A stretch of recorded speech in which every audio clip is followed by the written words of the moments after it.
You're watching Times Now. Thanks for joining us as we are building up to the Modi-Putin bilateral. But viewers, let's begin with two images. And let's split the screen into two. On the left will be this image that you have now, playing out full frame. Yeah, these are the two images that we are talking about. On the left, look at the bonhomie between Prime Minister Modi, President Putin, and President Xi Jinping of China. All smiles, handshakes, a moment of laughter. And on the other, you have, and let's put that image here on the right side, Shehbaz Sharif, not knowing what to do, what to say, standing clueless as Modi and Putin walk past him. Can we have that image on the right? These are the two images that define the success of the SCO Summit. The image on the left sends out a clear message, viewers, to Washington. From Tianjin to Washington, the message is that stop being a bully. This is not a unipolar world. Neither is America the great superpower and the only superpower it used to be. Gone are those days. So wake up and smell the coffee. And on the other side is this message to Islamabad and also to Washington, because you see Washington keeps rolling out the red carpet for the rogues in Islamabad. Just look at the body language of Shehbaz Sharif. He is in China, supposedly a patron state, but completely isolated. And if body language is anything to go by, it tells you, these two images tell you the success of the SCO Summit. Let's have these pictures on our screen while I introduce our panel. Prabhu Dayal needs no introduction. He is with us. Colonel RSN, Abhijit Iyer Mitra. Ambassador Dayal, sum up these two pictures for our viewers who are joining the broadcast. Well, the photograph on the left, which shows Prime Minister Modi, President Putin, and also later on, now you have only Shehbaz Sharif looking in the background. That shows how Pakistan has become even less important in the world order than before, because of the fact that, first of all, during the conflict with India, which erupted because of the terrorist attack carried out in Pahalgam, and that terrorist attack was sponsored by Pakistan. There is no doubt about that. So Pakistan's true colors are more evident. And if Shehbaz Sharif is appearing isolated, it is because of the fact that most countries shun Pakistan. They do not want to be associated with Pakistan. It is only a country like the United States which invites a rogue like Asim Munir to have a one-on-one lunch, because of the fact that Trump is pursuing some personal interest, his business interests in Pakistan. But other countries realize what Pakistan's true colors are.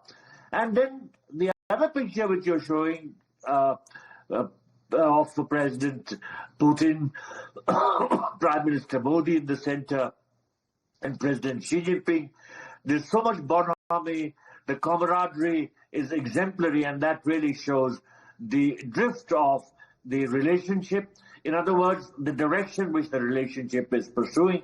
And that also indicates a new trend in the global order, because we have been repeatedly speaking about multipolarity. Right. But this triumvirate, this RIC revival, which is very much on the cards. Whether or not that revival happens, is for everyone to see, but it should not take away anything from this moment, from this picture that we are talking about. Meera Shankar also joining us, former Indian ambassador to the US, a distinguished diplomat. Abhijit Iyer Mitra with us. Victor Gao also joins the panel. Ma'am, good morning. What do you make of what we've seen from Tianjin so far? The bilateral with Xi Jinping yesterday, this bonhomie between Prime Minister Modi, President Putin and Xi Jinping. First of all, let me say that with Russia, we've always had a reliable partnership, though a bit limited after the end of the Cold War, because the economic relationship was very thin, while the defense relationship and the relationship in the nuclear energy and space spheres was good. But the economic relationship, as I said, was not substantial. Now we are buying quite a bit of energy from Russia, and that has expanded the trade volume, but there's a huge deficit in Russia's favor. And they're really also not in a position right now to buy very much more from us because their own economy is overstretched because of the war. With China, I think the effort is more towards stabilizing the relationship. I think we have recognized that there's more in common between the two countries than there are differences. But there's also a history, and therefore we have to build the relationship step by step. And this is a good moment to do it. I think what is clear is that both countries are seeking to build up trust between them in a gradual way. Now, for India, I think the border issue assumes considerable importance, and helping to stabilize the border where there have been friction points and confrontation in recent years, I think would be important. The disengagement process has been completed at the friction points in Ladakh, but de-escalation, I think, still has to take place. There are 50 to 60,000 troops, eyeball to eyeball in that region. I think it would be in the interest of both countries to pull that back. Secondly, to look at reviving and putting in place fresh confidence-building measures which ensure peace and tranquility at the border, or tweaking some of the existing ones if they've been found to be wanting. But I think some regime to stabilize the peace and tranquility at the border, even as negotiations continue to resolve the boundary question, I think is something which would be important in terms of building that relationship of trust between the two countries. At the economic level, I think trade has been growing between the two countries, though again it's very one-sided, nearly $100 billion trade deficit with China, and of course Chinese restrictions on exports of critical minerals and rare earths have impacted the global production system, including in India, and therefore something which India would hope would be resolved. So what I think will happen is that we have these steps which have been agreed to at the talks between the foreign ministers and the NSA and the foreign minister of China. And so those steps, resumption of flights, grant of visas again to Chinese tourists, opening of the Kailash Mansarovar Yatra, resumption of border trade, and they had also discussed the possibility of an early harvest on the boundary. So I suppose that would be the agenda for now. Both leaders have agreed to take a strategic view of trade relations and reduce the trade deficit. How that will be done, I don't know. I suppose from China's side, there is the issue of India's investment scrutiny of Chinese investments in India.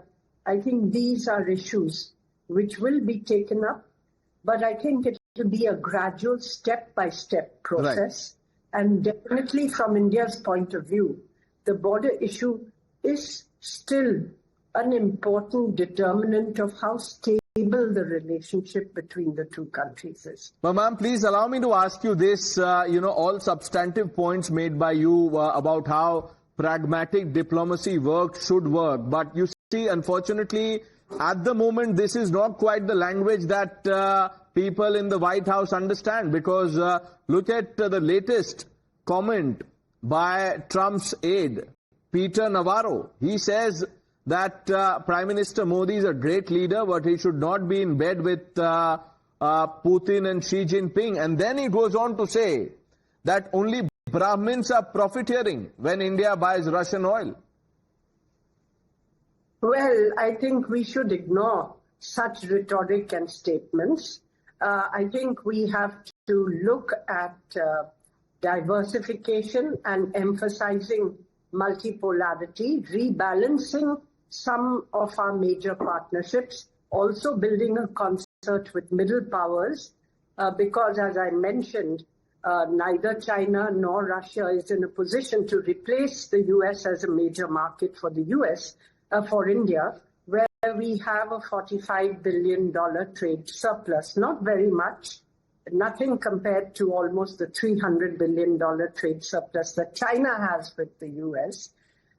But I think there should be a dual approach, continue engagement with the US, even if talks are not on. I think continued engagement is important to try to see if some way forward can be found.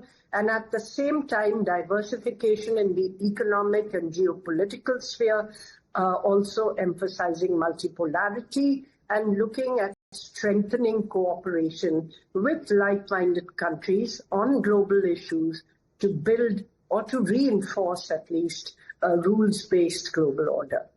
Right. Mr. Victor Gao, what do you make of what has transpired in Tianjin in China over the last 2 days, sir? Thank you very much for having me. I think China has rolled out the red carpet in honor of His Excellency Prime Minister Modi. He is very well welcomed. And the fact that he had a summit meeting with Chinese President Xi Jinping and with Russian President Putin also mean that India does enjoy very important ranking in the world and has tremendous amount of influence to play around. And I think the fact that SCO is happening at a critical moment in human history, because I think all the SCO members do not want to allow any other country to dictate terms to them and to tell them who is their friend or who is their enemy, or to dictate to them who they should sleep in bed, for example. That is not the right way to deal with countries like China or India or any other member of the SCO. And I think all the eyes are now focused on whether eventually this declaration will be issued as a result of the Tianjin SCO Summit. And I think all indications seem to be that all the member states will be able to overcome whatever difficulties there may be and come up with a joint declaration.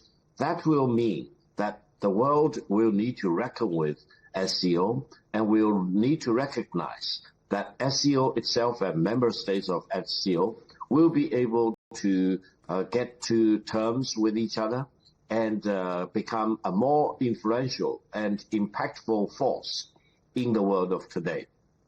And I hope SCO will play a more important role in protecting and promoting free trade.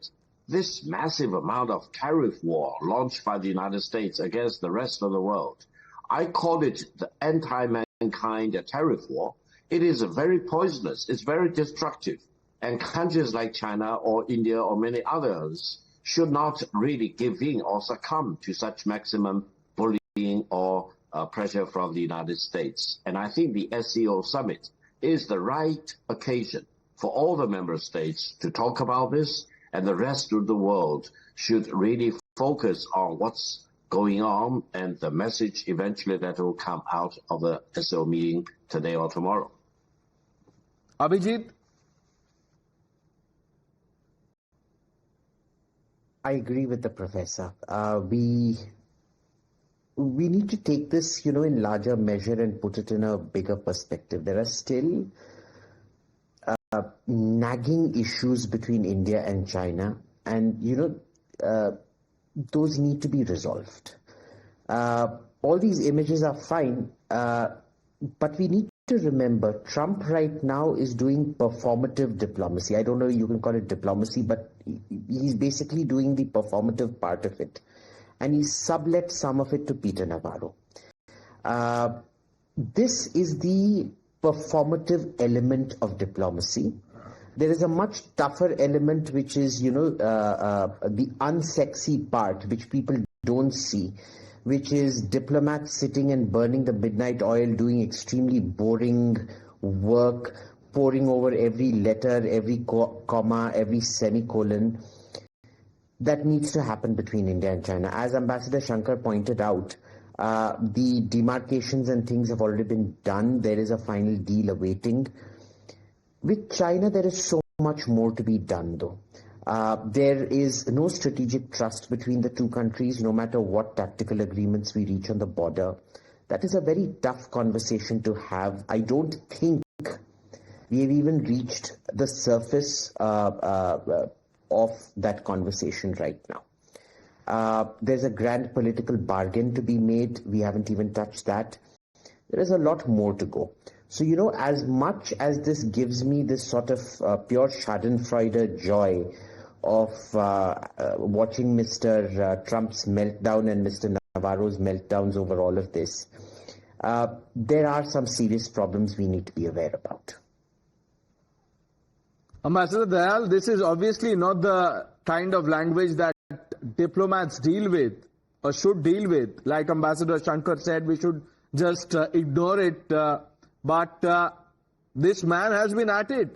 And obviously he's getting orders from his boss. And he said that boss can never be wrong. This is Peter Navarro, saying inane things like this is India's war in Ukraine, this bad remark, then the Brahmin comment. As a diplomat, how do you see this? How does one deal with this kind of commentary? Well, this language is not diplomatic at all. In fact, the aggressive language which is being used by Navarro and some others, along with the equally aggressive tariff policy which the US is pursuing under the Trump administration, has had the unintended consequence of pushing India and China closer together. And this cautious rapprochement follows years of strained relations due to military clashes and ongoing border disputes. So with a growing middle class, India represents a critical and potentially expanding consumer market for Chinese exports. This is especially important as the US is trying to close its market to Chinese goods through tariffs and other barriers. Now, let me mention that trade negotiations between the US and China in 2025 are ongoing, but subject to uncertainty, largely shaped by the election of President Donald Trump and the policies he's adopted. So following a renewed tariff dispute earlier in the year, a temporary truce was established in May between China and the US, and later extended to August to allow for further talks. So high tariffs and a complex diplomatic landscape continue to define the US-China relationship, as also the US-India relationship. Of course, the language which the US administration is using against India is much harsher than it is used against China. Now, let me also mention that China is driven to seek better ties with India primarily by economic motives and strategic considerations. Facing protectionist measures from the United States, Beijing sees improved relations with New Delhi as a way to secure its economic interests and counter Western influence in the Indo-Pacific region. So since the US has imposed major tariffs on India in August 2025, China has worked to improve its relationship with New Delhi. Beijing has indicated it will provide greater access to its markets for Indian goods to help India offset the impact of the US tariffs. Chinese officials have publicly condemned the US for imposing a 50% tariff on Indian goods, when the Chinese ambassador to India has explicitly said that his country will firmly stand with India to uphold the multilateral trading system. Ambassador Shankar, India so far has maintained, what many are calling dignified silence, poise, etc. we've not responded to, like you said, to these unsavory remarks thrown at us by people of Donald Trump's administration.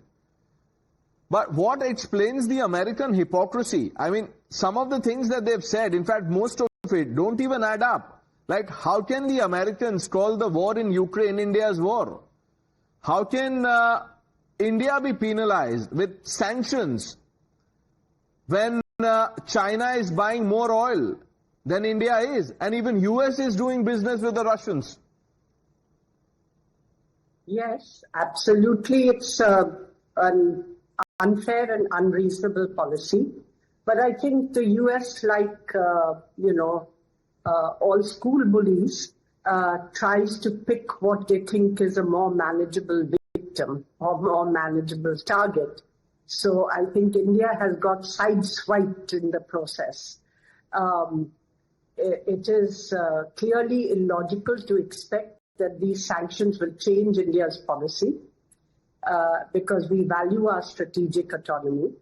And at the same time, it is illogical to expect that they will have an impact on Russia when you're not imposing additional sanctions on Russia itself or on other major energy trading partners, which are China and the EU. The EU is the largest gas importer, Right. if you take gas oil together, from Russia. So are they funding Russia's Ukraine war?